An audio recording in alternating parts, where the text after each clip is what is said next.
good. We're rolling. Okay, well, hi, Harley Means. Guy Harley Means. We were just talking about the number of guys in our lives. So, nice to meet you and see you today. And today is December the 9th, 2024. And we're going to record an interview with Harley Means. You don't mind me calling you Harley? I do not. Who is the director of the Florida Geological Survey here in Tallahassee. So Harley and I have known each other for a while, so this would be somewhat of an informal interview. But there's a lot of things about you I don't know, Harley, so I'd like to start out just from the early days, really what got you interested in geology. And our focus, of course, is on springs, the aspect of geology that's related to springs. So just how did you get started in this? Well, Bob, that's a great question, and it is it's an interesting story, to say the least. So you guys are here in Tallahassee interviewing me, and I was actually born and raised here in Tallahassee. And my father, Bruce, is an ecologist, and he studies longleaf pine wiregrass ecosystems, among other things, but as part of that, he also studies fire ecology. And so as he was getting done with his graduate work at Florida State University, where I also went to school, he got a position as the director of Tall Timbers Research Station, which is just north of town here, right on the Florida-Georgia border. And it was probably growing up on Tall Timbers Research Station where I got my love and passion for all things Florida, and ecology certainly played a big role in my interests as a kid. Dad would take us certainly all over most of North Florida, but we also did junkets out west periodically, and we'd go to the Big Bend of Texas. And that's, once you get out west as a geologist, all that geology is really kind of there in your face, and it's not quite as much so here. But that's where I sort of developed a love for geology. And of course, going along with that, most geologists like to collect things. So as you can see behind me, I'm certainly one of the typical collecting geologists. And my passion for geology probably started with collecting fossils and artifacts. And my dad, as an ecologist, was interested in some of the vertebrate animals that lived here in the late Pleistocene, more than 12,000 years ago. And as it turns out, some of the local rivers around here are well-known sites for having the remains of these animals in the beds of the rivers. And one in particular holds a particular place in my heart, because I can remember as a 4- and 5-year-old going with my dad to the Osceola River, to the half-mile rise section, which it's incredibly remote. And it's a part of the river that actually rises up and flows at the surface for a little while, and actually goes back underground, and it's more than a half mile, so I don't know why they call it a half-mile rise. But anyway, as a kid, I would go with him, and he would descend into these dark, inky water depths solo. This is in the early 1970s. Scuba diving? Scuba diving. He would take an inflated inner tube, and he'd tie a rope to it and put a bucket on the end of it. And he'd go down, and he'd feel around, and he'd find these bone beds, and he'd fill the bucket up. The bucket had holes in it. And then he would come back up to the surface, and he'd get out and get in the boat, and he'd dump it all out, and he and I would go through all this bone material together. And of course, you have some idea and appreciation for done a little bit of that, but I'm sure you have. I wish I'd done it that long ago. Yeah, for sure. So, learning about bones and the fossil animals that lived here during the late Pleistocene, and certainly learning about human artifacts and their interactions with the megafaunal animals. It was just a very wholesome learning environment, and geology came naturally for me. So when did you said you went to school at FSU, Florida State University? When did you start college, and what did you major in?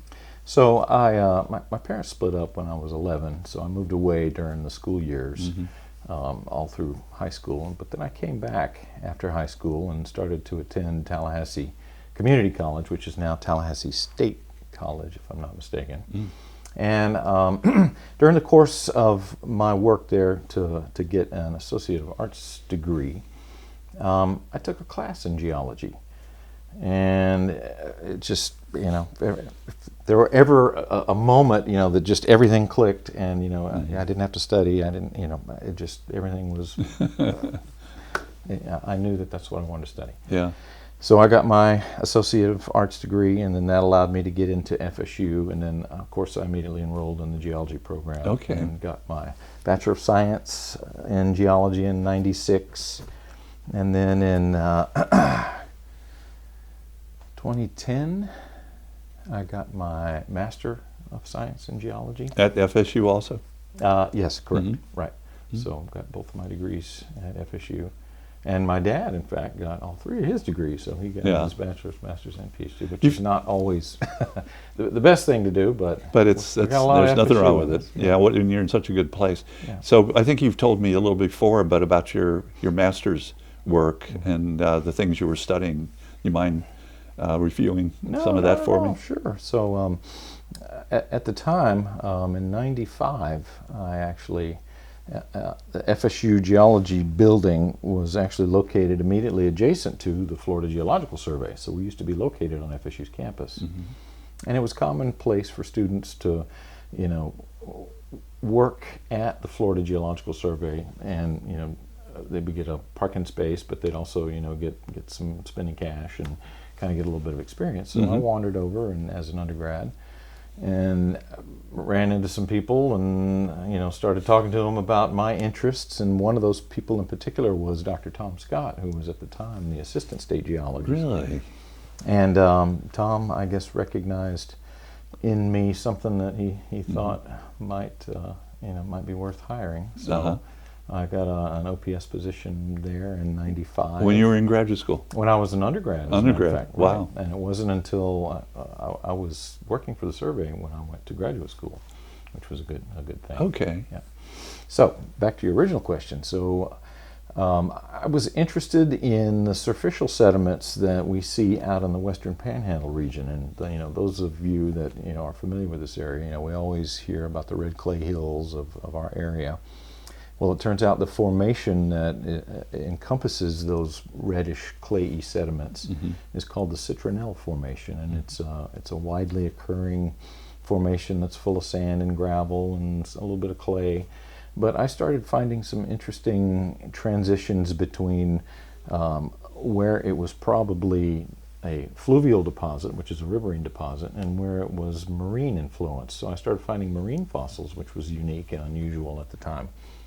So I got interested in doing my master's on the Citronelle Formation, which is ultimately what I did. So I sort of did some mapping and did some describing of these various unique marine-influenced portions of the Citronelle Formation. I discovered some fossils which were very unusual for the Citronelle Formation. It's generally non-fossiliferous.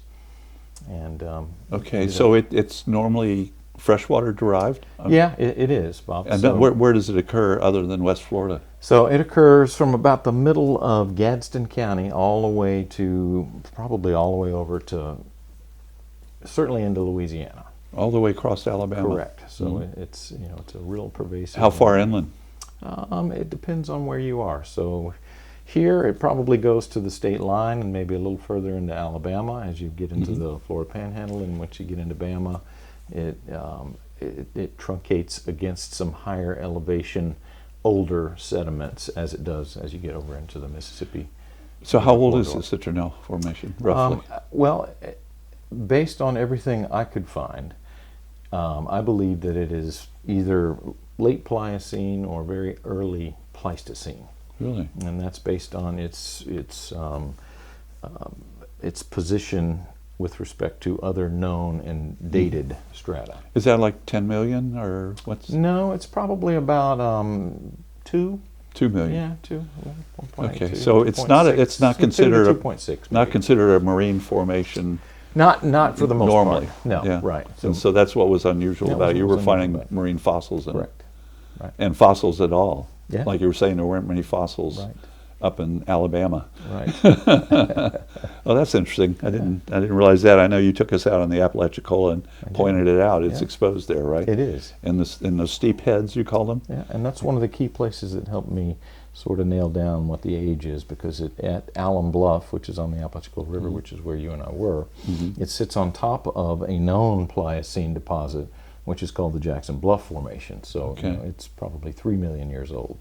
So based on its stratigraphic position on top of it at Alum Bluff, it's got to be. You might assume that it was younger. You might. We haven't had any tectonic forces that would have overturned it. So Jackson Bluff, is it got fossils in it too? It does. It's very fossiliferous. It's a marine deposit. It is Absolutely. a marine It is. deposit. Yeah. Okay. So what did this state look like? Was the state under the ocean at that time? Certainly part of it was, Bob. So right there where the Jackson Bluff Formation is exposed, obviously it had to have been underwater, or you wouldn't have gotten those fossils and that deposit there. But the citronelle could have been formed from a continental fluvial system. It was, and so either you're looking at a whole bunch of stream deposits and braided channel systems, or you're looking at a real nearshore marine deltaic environment, right, where you got deltas coming down into these estuarine. So that you were working for FGS at the time. Did you work through your master's degree? I did. Like part-time or? I worked full-time, so that's why it took me so long to get my master's degree.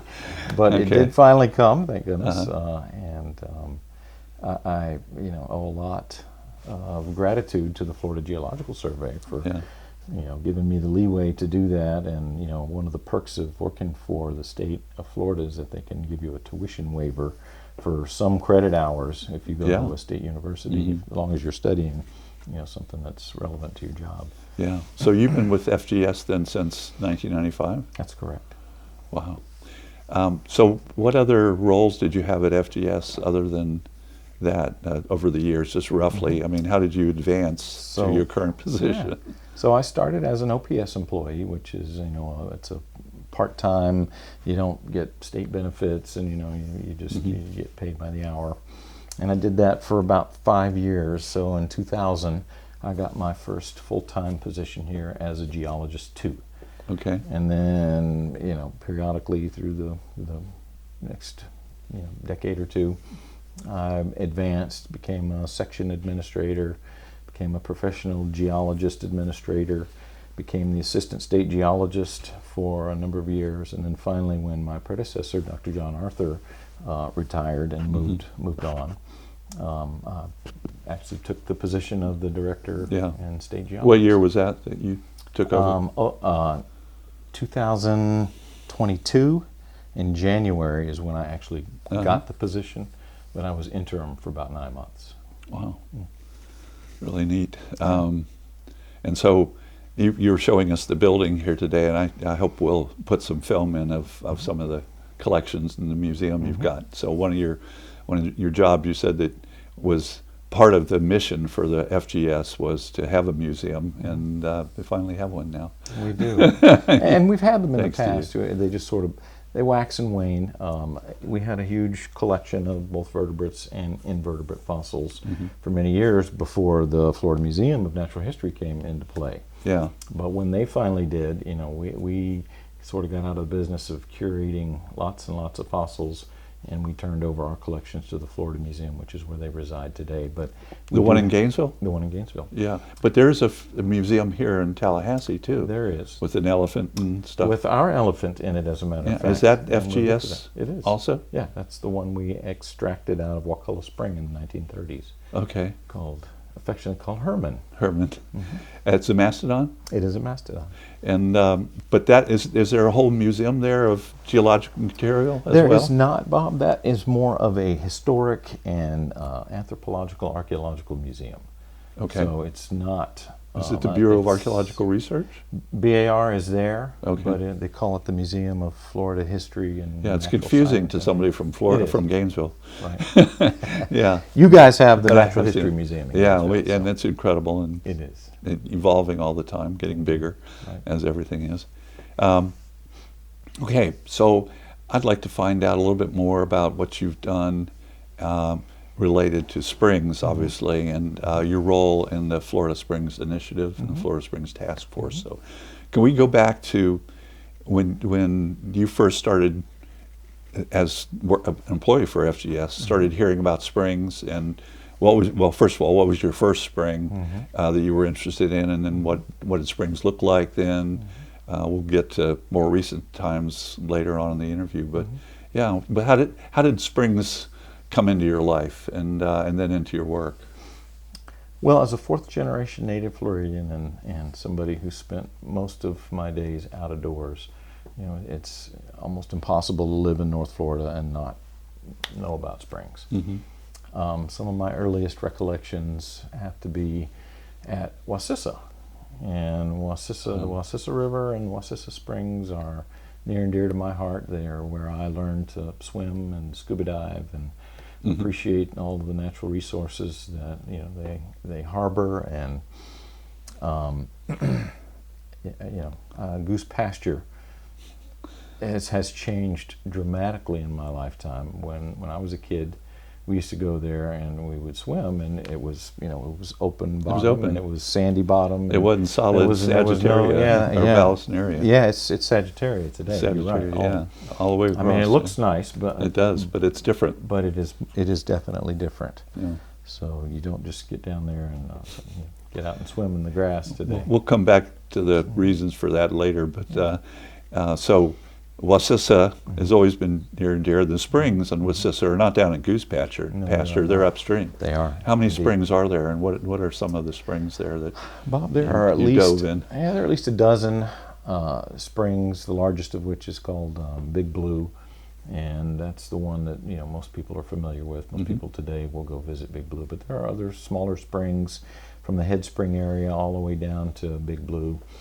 And Big Blue's not right at the boat ramp. It is not. It's downstream. It's downstream away. Yeah. It's on the east side. Okay. But there are little cracks and vents and other springs in that Head Spring area. But the big one is Big Blue, and you have to go downstream a ways to get to it. So we didn't do a lot there because typically I would go to Goose Pasture, and I was interested in the lower part of the Wassissa, and that's where we spent most of our time. But I also have a lot of fond memories of Wakulla.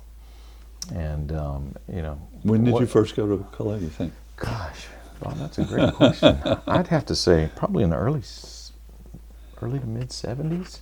Okay. And Dad, with his job, was really good at getting access to properties and doing this all kinds of ecological assessments and whatnot. So I suspect I went with him when I was pretty young, maybe even before I could. So it's way before it was a state park. Yeah, correct. And Ed Ball was in possession. Yeah. Did you ever meet Ed Ball? Not to my recollection. Okay. But your dad probably knew him. Yeah, I think he did. I think he did. Did you ever stay at the lodge there when you were young? I don't recall ever doing that. No. And what do you remember about Wakulla? I remember the clarity and just the volume, the sheer volume of water. The depth that you could see, right? Yeah, for sure. And later, when it became a state park and they started letting people have access to it, they had a dive platform. And that dive platform was actually 3 tiers as opposed to the 2-tiered one today. And it was terrifying for a kid to go up there. But I always remember standing up there and looking, kind of. Isn't that a requirement for FSU students that they have to jump off of that? Well, if it is, I met it. So yeah, you met it. I met it many times. Did you jump off the top one? We did. Yeah. Sure. But, yeah. Well, it's a neat spring, and back in those days when you were on top of the platform, you could see down to the bottom. You could. It's a little bit different from the way it is now. But so those 2 spring systems. Did you get to Silver? Did you get to Wekiva? Did you get to some Homosassa, Rainbow, any of the others? I didn't, believe it or not. So we spent most of our time focused in around North Florida, here around Tallahassee, and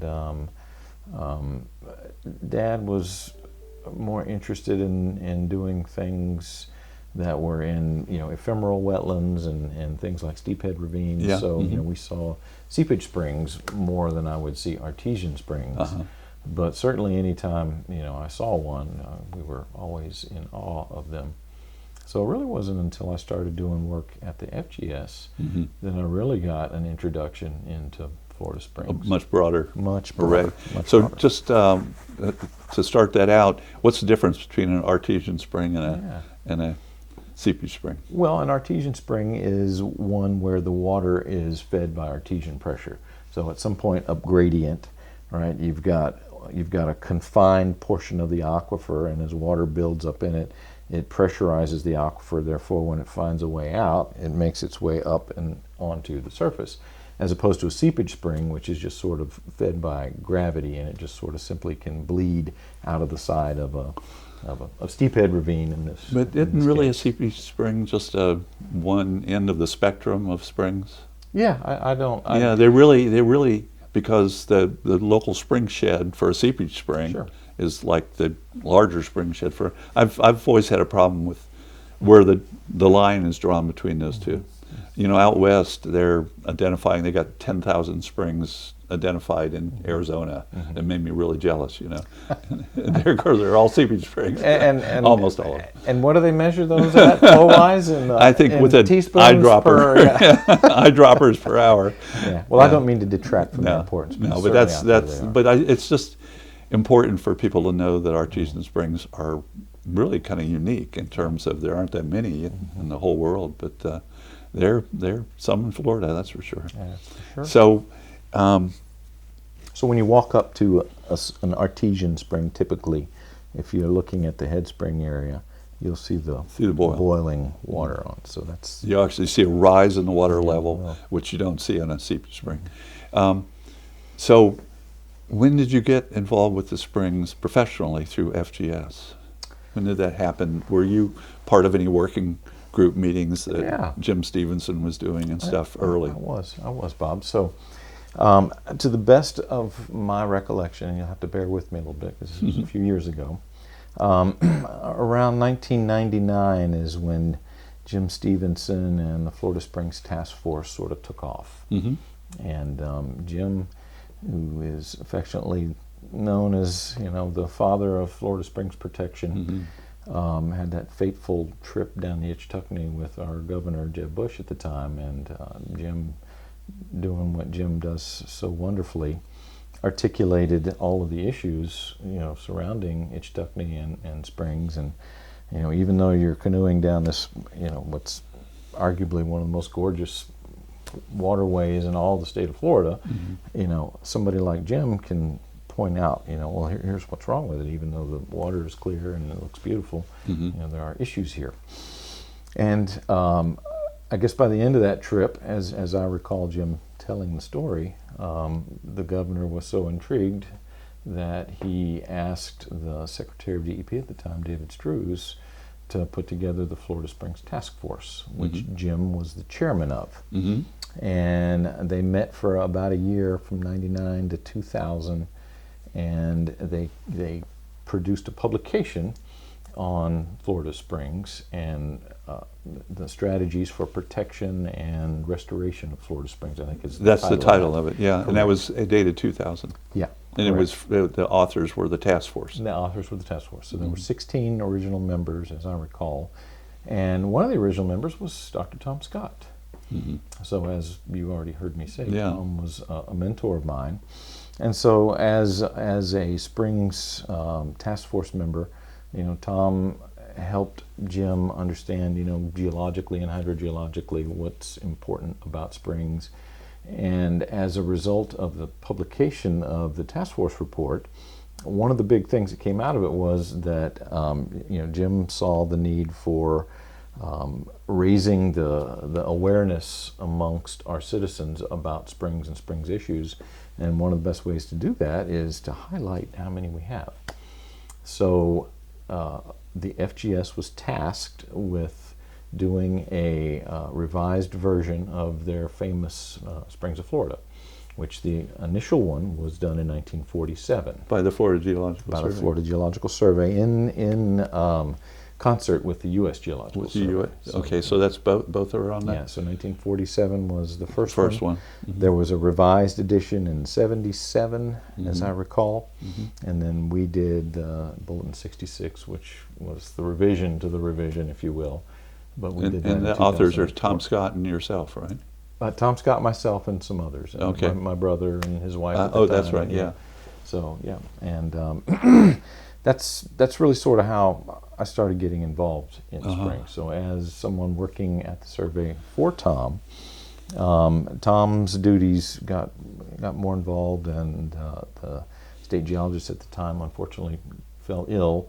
So Tom didn't have the time to put into being part of the task force, and so over time I sort of took Tom's place as a task force member and got involved, and Jim and I got to be close friends, and it just sort of went from there. And then I sort of took over as the PI on doing the revision to the Springs of Florida. Okay, so that was a task that was given to FGS when Tom Scott really was helping with the task force, and then you followed through with it and made it happen. Can you remember who else some of the people were on the task force, and what kind of roles they had, what organizations they represented? I sure can. So the original task force, as I recall, had some members from various divisions within the Department of Environmental Protection. It had some members from, at least a member from all of the water management districts, maybe less South Florida Water Management District, since they don't have too many springs anymore. Yeah.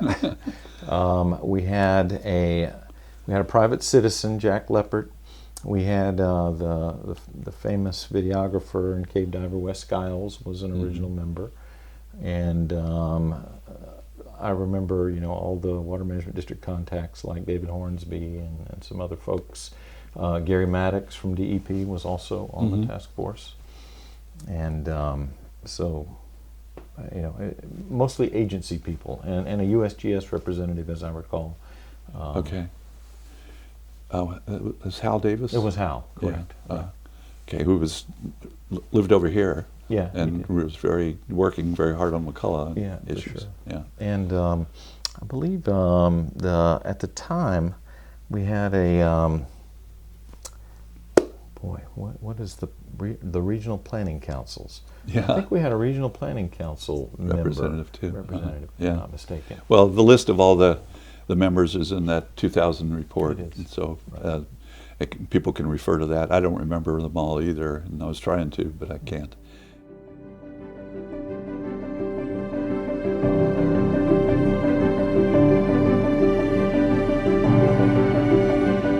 We're talking about your role in the Florida Springs Task Force, which was part of the Florida Springs Initiative, right? Well, so the first task force sort of led to the creation of the initiative. Okay. Right? So it was a recommendation of the task force? It was those recommendations that they took to the legislature, and then the legislature in 2001 allocated $2.5 million a year to start the Florida Springs Initiative. Okay, I didn't understand that. So the first 2 years there was no financial support from the state government. It was just, that's why there were so many agency people involved in the task force, because they were being paid through their normal day-to-day efforts. And you were assigned just the despicable job of having to go to all the springs in Florida and do what? What were you doing at all those springs, and how many did you actually visit as part of that work? So our publication actually documented 463 springs. Now, I didn't visit every one of those, unfortunately, but I'd say over the course of the 2.5, 3 years that we went out and visited all these, I probably visited a couple of hundred of them easily.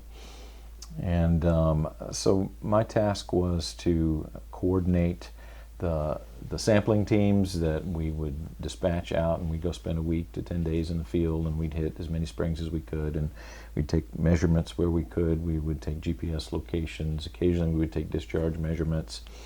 And over time we started to realize through the initiative, and actually was part of the task force recommendations, that water quality monitoring on a regular basis was something that was lacking. That would have been very nice.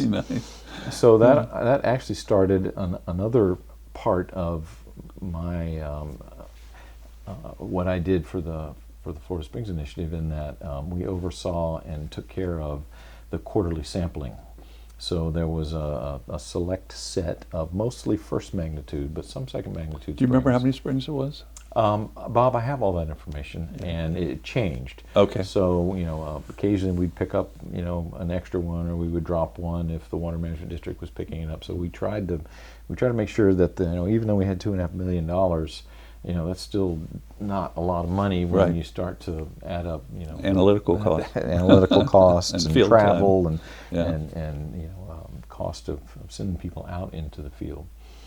So the list of springs that we sampled sort of changed, not drastically. We would do all the major first magnitude springs, and for about 9 years we collected quarterly data on that subset. So you of continued Florida that would have been from 2001 Yep. to 2010? Yep, that's correct. And that program continued. Were you involved with it up till I was. 2010? So in 2010, we relinquished our control over the quarterly sampling, and it went to another part of DEP. It went to the Division of Environmental Assessment and Restoration. They're Rick Copeland groundwater folks. was part of that, right? Actually, Rick was working at the Florida Geological Survey at the time. Oh, so okay. this was Gary Maddox. Gary and Maddox. Rick, what was Rick's name? Another Rick in the department. I'll try to remember. It's not coming his to name. me. Yeah. Wow, I didn't realize. Of course, I knew there was data for that period, but I didn't realize it was that long. So, yeah, that really allowed a really contrasting look at what the water quality did at the range of nitrogen and phosphorus concentrations in the springs, which was very big range. For sure. And that was part of the initiative. Did you oversee any other projects in the initiative? I did, as a matter of fact. So we did an inventory of swallettes in first magnitude spring sheds based on some of the work that another entity within FGS was doing. We were contracting with Todd Kincaid and some of his folks to do dye tracing in the Woodville Karst Plain. And through some of their work, we were seeing that, we were introducing dye into swallettes, and that dye was being detected in alarmingly quick fashion at springs. Yeah. So we realized real quickly that, these points of recharge, direct recharge into the aquifers are incredibly important, particularly if, God forbid, a dagger truck full of, whatever were to overturn, number one, it's going to go directly into the aquifer, but number two, where is it going to go? So, and how do we know that? So, Yeah. So you did that project, We did a swallettes. project. We did an inventory of swallettes. Did you do the project on sinkholes, or the mapping on sinkholes, or was that FGS that did that? Well, which one are you talking about? Well, So I know we you did have a database of and sinkholes. that's different. And we also have a report that we generated for the Division of Emergency Management on the susceptibility of Florida's geology to sinkhole activity. Sinkhole formation. Yeah, right. Okay. But that's different from the initiative. Okay. That was done later.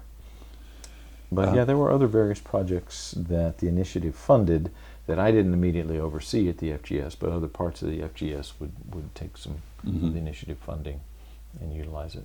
So that work that you were doing initially went into the Bolton, the Springs of Florida update, Bolton 66? It's called Bolton 66, And, right. and you also did another Bolton on the first magnitude springs of Florida. Right. So, as I recall, in the early days of the initiative, we wanted to highlight how unique Florida was with respect to large magnitude springs.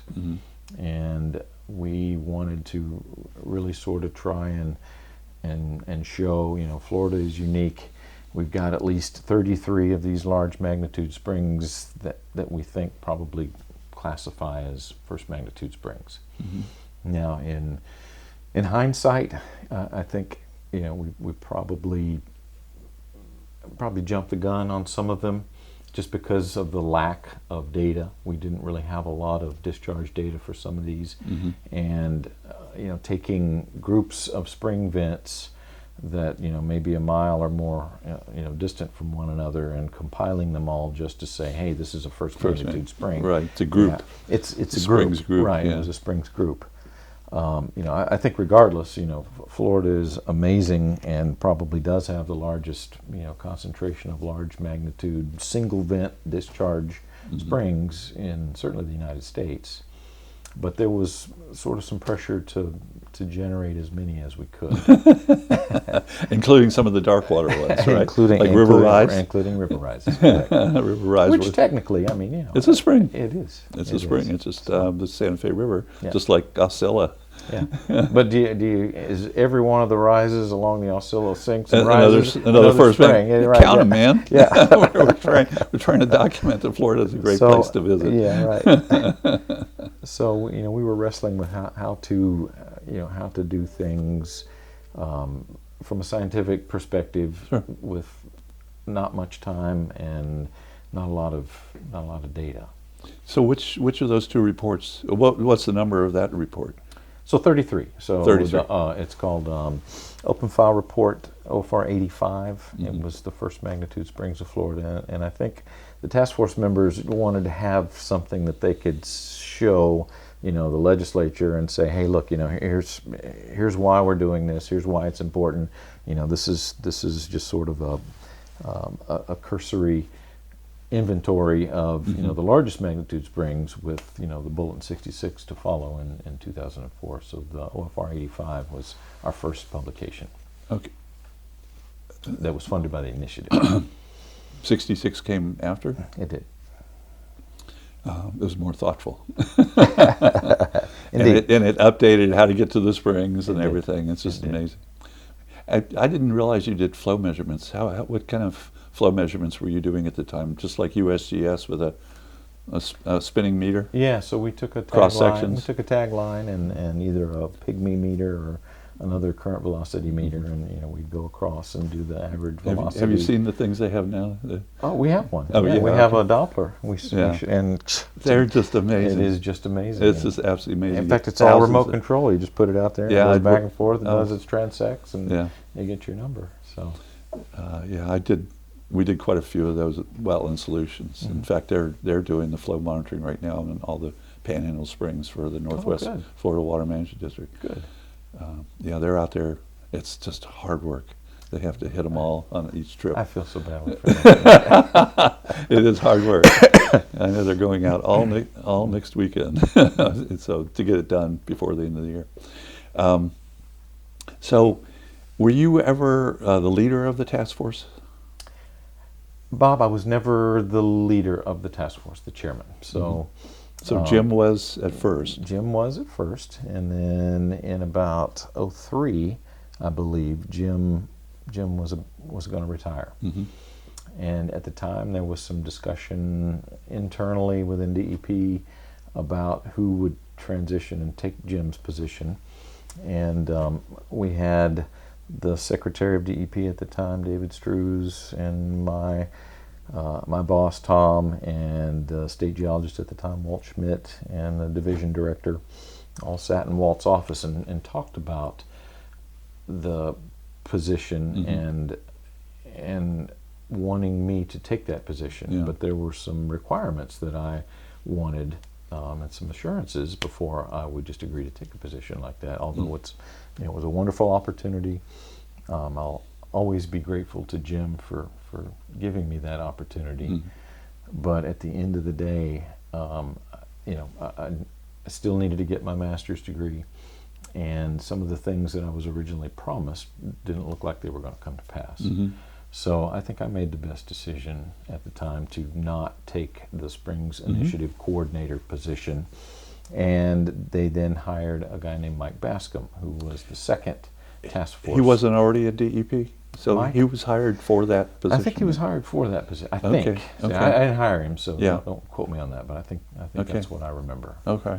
And they hired Mike, and Mike came in, and I worked with Mike to try to get him up to speed since Jim retired. And once you go through drop, you can't come back for a while. So I sort of took Mike and showed him the ropes, and so he took over for a while as the second initiative coordinator until Connie Bursock ultimately took over until the end of the initiative. Quite a bit later. Quite a bit later. Yeah. So Yeah, let's step back just a second. So your report in 2000, strategies for protection and restoration. What were its basic conclusions? Gosh, Bob, to the best of my I'm to the sure you best of my haven't read it for a recollection, while. I but- have not, but you know, it certainly was the go-to for how to start to affect some positive change in our There was so springs. much energy at that It time. really was. The water management districts They- and the task agreed. force Yeah. and local governments. Yeah. There was just so much happened during that time. Agreed. But what was it that it really found, or just generically, what did it find about the springs that indicated the need for restoration? So, I think at that time, we were starting to see some pretty serious ecological degradation at places like Wakulla, which is our flagship state park and spring. And, the limpkins were disappearing and hydrilla was taking over, and we were starting to notice increases in nutrient concentrations in springs, primarily nitrate. And anytime we looked for other kinds of chemical constituents, the USGS did a report, I think in '04, Silver Springs. on Silver Springs, Yeah. and you found just Caffeine about and everything else. everything that they looked for that you might expect to see in groundwater that has such a huge connection to the surface.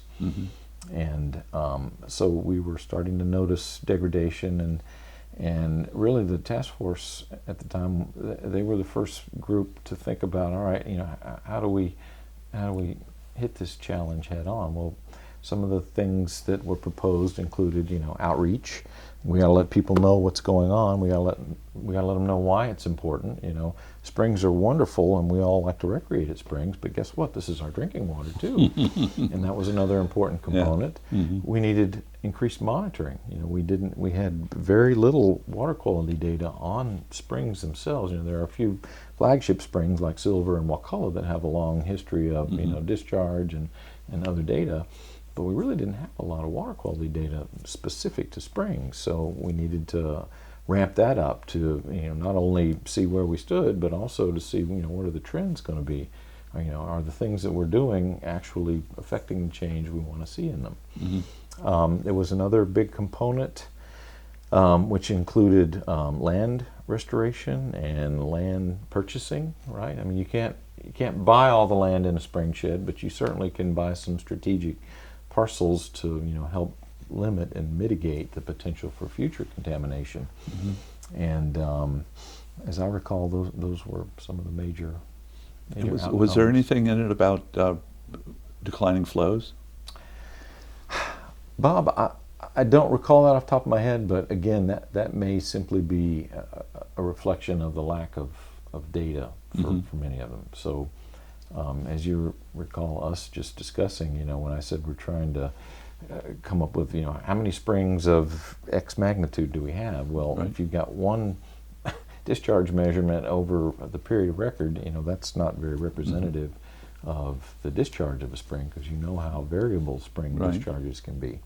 So some springs had one discharge measurement, some springs had hundreds. We needed to increase that dramatically so we could tell. Increased monitoring. Yeah. We had some springs that did have a lot of data, but the report seems to shy away from the volume issue, or at least it doesn't mention it I remember. And I think that's the whole idea about springs and springs protection was so new. We're all still trying to think about how do you frame this in such a way to get to where we want to get. I think another big aspect of it was where are the recharge basins? How do you know where the water comes from? Well, that includes things like dye tracing, but you also if you're going to put lines on a map, you need to know how to do that. So spring shed mapping was sort of in its infancy at that time too. Okay. And that was another big push, is to try and figure out, all right, if we've got 33 first magnitude springs, where are their spring shed boundaries? And those are the areas that ought to be afforded more protection. Speaking of which, I think we talked about you were going to increase, or how often you do potentiometric maps for the Florida aquifer. What is the status of that? The status, Bob, is that the FGS produces twice a year a potentiometric surface map for the Upper Florida aquifer. And Okay. we In get, Florida, the Florida portion of it, or yeah, not the whole aquifer? Not the whole aquifer, just the Florida portion. Okay. we, So every twice a year. twice a year. And those are stored on your website somewhere? They are, absolutely. Okay, so they're all available? They are. Is anybody looking at those? And I'm sure somebody is, Bob. You know, I don't know that there's any entity out there looking at them to monitor to see how them the every 6 months, how they're changing? But I would also tell you too that, you know, I don't know that the pot surface maps we produce are resolute enough to really tell you the big picture about what's going on. So there were some really focused ones that were done during the Springs Initiative, and they showed the detail. Sure. But that's not the ones that are being done now. The contour lines are not close enough together to really Correct. see. Right. Probably Right. minor Like 10 or foot contour intervals. So. yeah. Okay. Yeah. Well, that's good to know that they're continuing to be done, and we have a long record of them.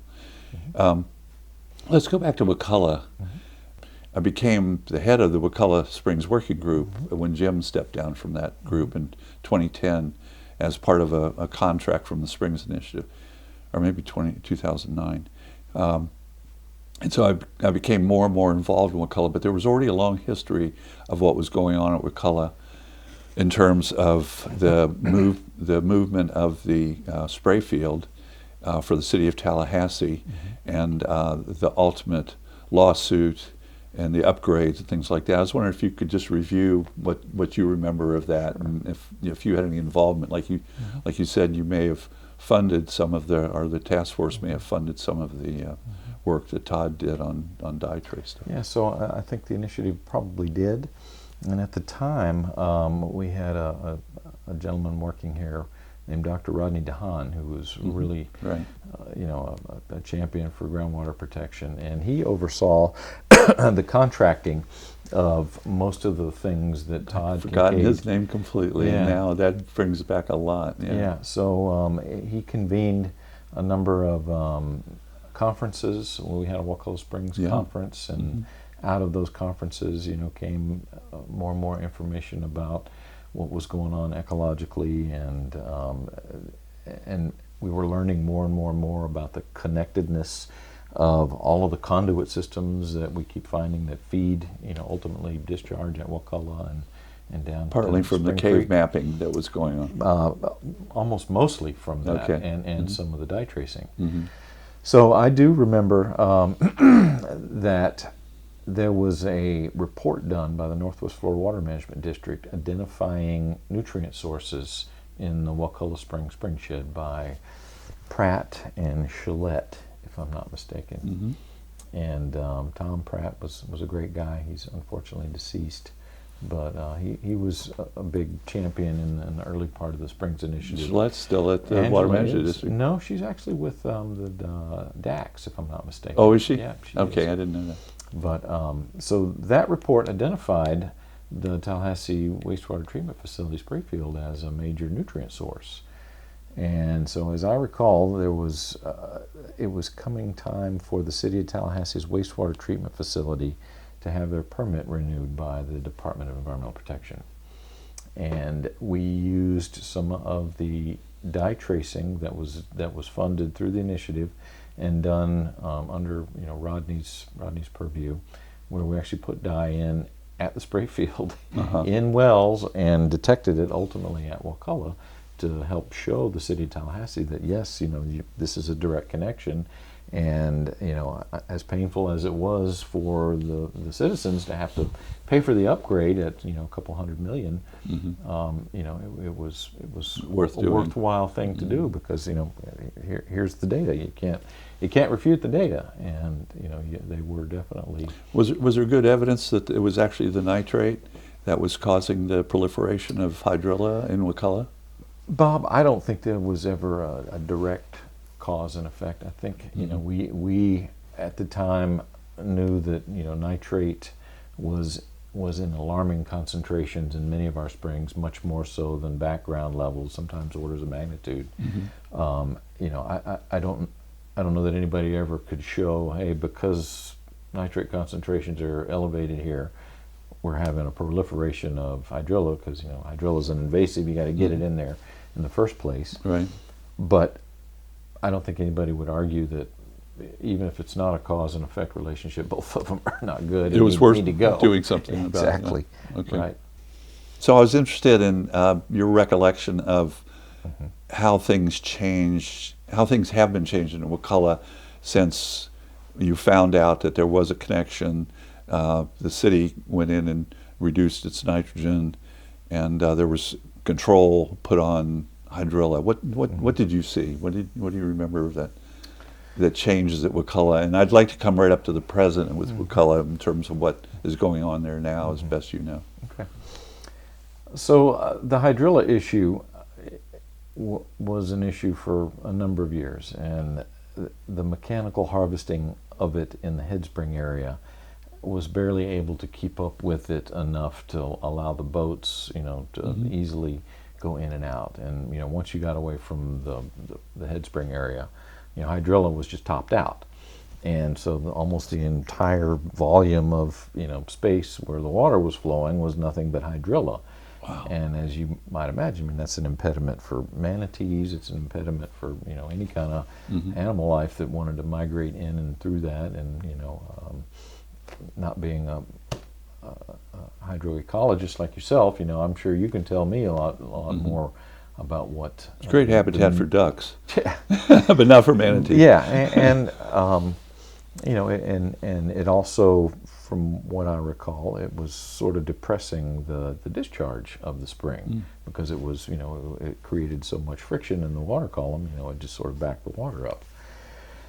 So I don't remember the exact timing, but I do know that a decision was made to use aquathol, which is an herbicide specific to hydrilla. Correct, and they used it in Wakulla, and it was incredibly effective. It removed most of it, very quickly, and you had these nasty big floating mats of hydrilla that floated out into the estuary. But after that, it sort of cleaned the system out, and there was some erosion, and in places where there was a lot of sediment that had accumulated in and around the hydrilla, the water color sort of turned turbid for a while after the aquathol treatments. And they would go for a while, and the aquathol worked, and then you'd start to see some hydrilla coming back. So they hit it a number of times. Several years, right? Yeah, several years in a row, and they really knocked the hydrilla back. And in some places, the eelgrass returned, and you started to see some semblance of what the native grasses and emergent vegetation might have looked like. Unfortunately, the water clarity issue sort of cropped up in the last 10 to 15 years, and where they used to be able to run the glass bottom boats on a regular basis, they no longer can run them. Maybe once in a blue moon, if it clears up enough, they might be able to run them today. But what used to be a commonplace is now, it's not the norm any longer. And so Wakulla experiences a lot more dark water and a lot more turbid water today than I ever remember it in the past. Has the FGS helped determine why? Bob, we really haven't gotten into that, to be honest with you. We haven't really been asked to do it, number one, and number two, it's complicated, as you well know. So but the short answer is no, we have not been asked. There's been speculation. I guess Hal Davis with USGS was working on that quite a bit up to the time he retired. So Wakulla is darker. What happened to the nitrate concentrations over time? So to the best of my knowledge and recollection, and I don't see the water quality data as much anymore, as you might imagine, since I'm not working in that, and they don't collect it quarterly like I used to. Or if somebody does, I don't know who's doing it now. So but from what I have heard, yes, the concentrations are going down, but conversely, the discharge has gone up. So what that may mean is that, yeah, your concentration may go down, but the load or the amount of nutrients in the water column might still be the same. I just don't know. Well, you know about Springs Creek. Yeah. And so do you remember when Springs Creek first was recorded to stop flowing? I do. Do you remember what year it was? Was it '07? It was somewhere back there. Yeah, I have pictures of it. So my quarterly samplers were out, and found out that it wasn't came flowing. back. Well, no, what they found out was there was a whirlpool on top of back it, flowing. and it was backflowing. So, I mean, that's a major thing, and it never been seen before that, right? That To my knowledge, no. Yeah, it could have happened, It certainly and it's a remote place, so maybe certainly it just could have. wasn't recorded. Right. But it was a big deal. It was in the paper. I remember cutting out an article about it, and so Springs Creek had a historic flow when it was measured over 1 billion gallons a day. It was the largest recorded Big, discharge of big any discharge, spring. yeah. I think that was. And so it was kind of surprising when it stopped. So is it? Well, I won't ask you to speculate about the reasons for, but declining nitrate levels, like you said, the flow is going up. There's more groundwater coming from somewhere, and it's probably coming at the expense of Springs Creek.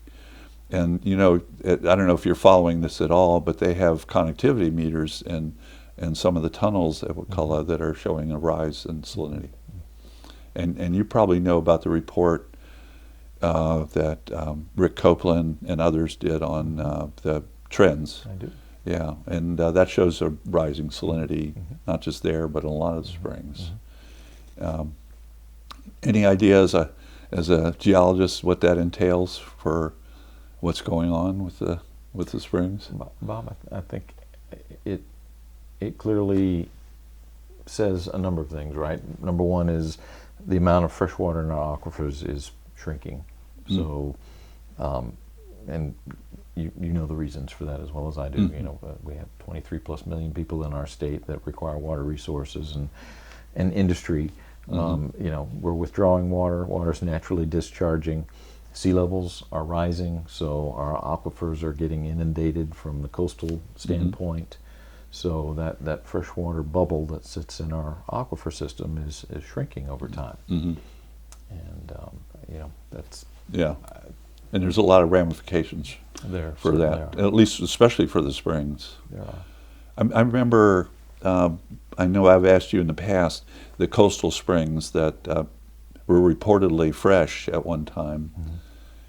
There weren't any more fresh springs. Did you actually go out and sample some of those when you did your sampling? We tried to identify some of them, Bob, and you know, all of the karst features, at least in the Big Bend region that I know of, none of them have ever been shown to be discharging fresh water, at least not, you know, in my time looking at them. But probably some kind of reduced salinity, not pure salt water? Maybe for ones like Spring Creek that are right there at the coast. But you know, as you get further offshore, what probably typically happens is you get tidal pumping. So as the tide bumps up and down, you know, depending on what the tidal scheme is, you might have water coming out of it, but it's typically saline water that's just trapped in the aquifer. Yeah.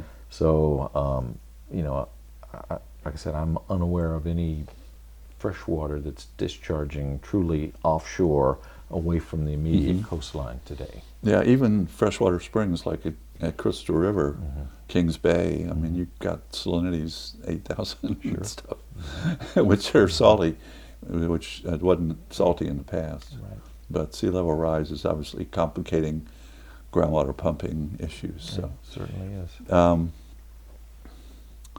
trying to remember if there's any good way to wrap this up other than Well, I got a question. okay. What are some initiatives that FGS are championing right now to deal with these issues, or like just things they've started this year? Do you want me to?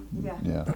So, what are any initiatives that FGS has right now that may be dealing with issues like increasing salinity, decreasing volume in the aquifer, and decreasing spring flows.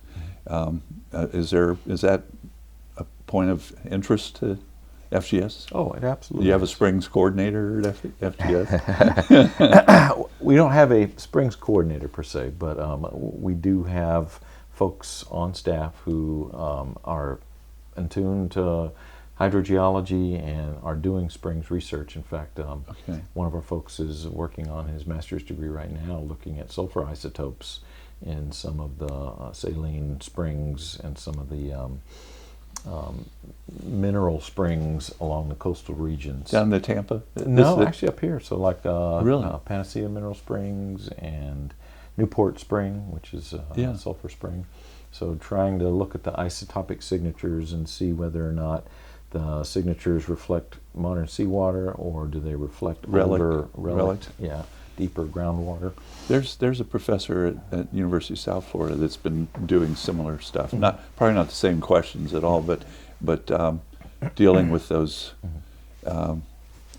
like seawater indicators in the springs down there.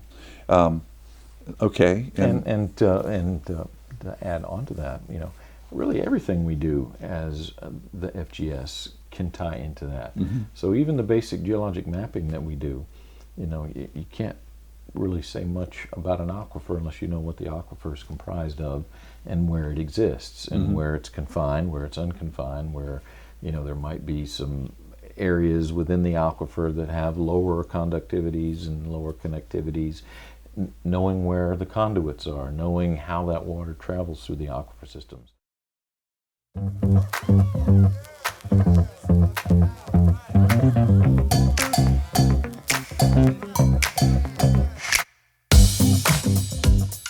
are the official keepers of the Springs list. So we have people who are actively going out and exploring and looking for new springs, or when springs get reported to the state, we go out and verify and put them into our database, and we maintain the springs coverage within the department. is Mary? Mary? Yeah, Dr. Lupo, she oversees the Applied Geoscience Services section, and they do most of the hydrogeology and hydrogeologic work, including springs. And so she'd be the one to report new spring events too? She would. Yeah, okay. And it's over 1,090 now. I don't know what the number is. Yeah. It's probably about 2,000 by now, at least. If you count seeps, yes. No, not counting seats. No, I always thought it was neat that when I reviewed all the springs in the FGS list, there seemed to be a very weighted emphasis on the Panhandle. I don't know why that was. Oh, really? The Tallahassee and the Panhandles. I don't know what you're talking about. Yeah, Northwest Florida Water Management District had quite a few springs, and the others, but we've identified probably another 10 or 15 vents at Silver. That's fantastic. Young scientists working with me, and we just updated our Silver Springs work, did another whole year of research there, and the report's available now. Well, if you guys were willing to share. It's on our website, okay. but I'll send the link to We'll to Mary. update Yeah, ours. Fantastic. yeah. So that's right. He's got GPS points for all of them. We also we have a project proposal that we're trying to get funded to take various kinds of geophysical data and tie them together to try and look to see if we can actually detect the saltwater freshwater interface in the coastal zone. Okay. And so that directly ties into some of the things we were talking about with respect to freshwater discharges offshore, and even the potential for looking to see how far inland from Spring Creek is that saline water getting when it backflows. Well, that seems like a real concern to me, because if it's obviously in the tunnel coming in under drought conditions, probably when there's less groundwater flow, and so people's wells are going to start showing it if they haven't already. So FGS will continue to do the good science that's needed to understand how the system works. We certainly will. And that's a really important function. And you've got a very good record of quality science here. So well, thank you. Appreciate that. And yeah, I'm proud to have played a small part in it. And and one of the questions that you'd sent earlier, why is FGS involved in springs, and how long has FGS been involved in springs? So I pulled one of our first reports, and it is our annual report that was done in 1908, where the first state geologist, Elias H. Sellards, did a report on the groundwater resources in Central Florida. Yeah. And as far as I can tell, that he relayed some of the first water quality and discharge data for some of the large springs in the state in that publication. And it was probably used in the First Springs of Florida report. That's certainly a Yeah, possibility. some of those Certainly a possibility. those data. Ferguson was the author for that report. Correct. Yeah, well, Sellards was the one that identified the early man site down at Vero Beach, Yes. as you and I know about. We Yeah. certainly do. And then he went on to do his groundbreaking work on Clovis at Texas, where he also was the state geologist for a number of years. Wow. So imagine that. That's neat. Yeah. Well, I hope your record in the literature outlives you way beyond into the future. Well, And thanks, Bob. At least we have a record now of what you remember, and thank you so much for doing this interview. Yeah, Yeah, been a really, pleasure. really proud to know you, and I'm glad that you're our state geologist. Well, thank you so much, Bob. Thanks, Much Harley. appreciate it. Absolutely.